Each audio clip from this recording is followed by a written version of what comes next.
கிறிஸ்துவுக்குள் பிரியமானவர்களுக்கு ஆண்டவராக இயேசு கிறிஸ்துவுடைய இனிய நாமத்தினாலே வாழ்த்துக்கள்.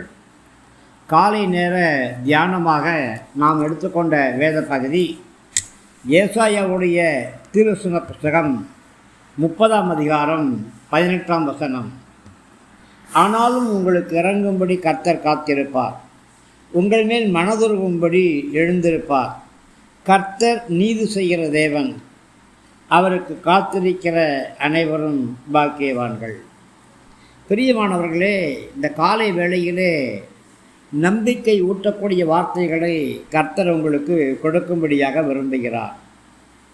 ஒருவேளை மங்கி எரியக்கூடிய திரிய போல நினைக்கிறீங்களா?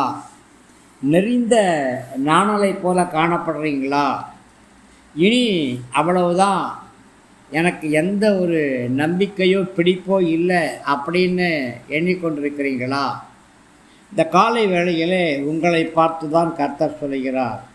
ஆனாலும் அப்படின்னு சொல்லிட்டு உங்களுக்கு இறங்கும்படி கர்த்தர் காத்திருப்பார் அப்படின்னு சொல்கிறாரு. பிரியமானவர்களே, கர்த்தர் உங்கள் மேலே கிருபையாக இறங்குவார். தன்னுடைய இரக்கத்தை உங்கள் மேலே கர்த்தர் காண்பிப்பார். உங்களுக்கு, உங்கள் குடும்பத்திற்கு, உங்கள் பிள்ளைகளுக்கு, உங்களுடைய தொழிலுக்கு, வியாபாரத்திற்கு, உங்களுடைய ஊழியங்களுக்கு இறங்கும்படியாக கர்த்தர் காத்திருப்பார். தம்மை விட்டு ஓடிப்போன ஜனங்கள் தமிழத்திலே திரும்பி வரக்கூடிய வரையிலும் கர்த்தர் காத்திருப்பார். தன்னுடைய முகத்தை விட்டு யாரெல்லாம் விலகி போனாங்களோ அந்த பிள்ளைகள்லாம் தன் முகத்தை தேடுகிற வரையிலேயும் கர்த்தர் காத்திருப்பார்.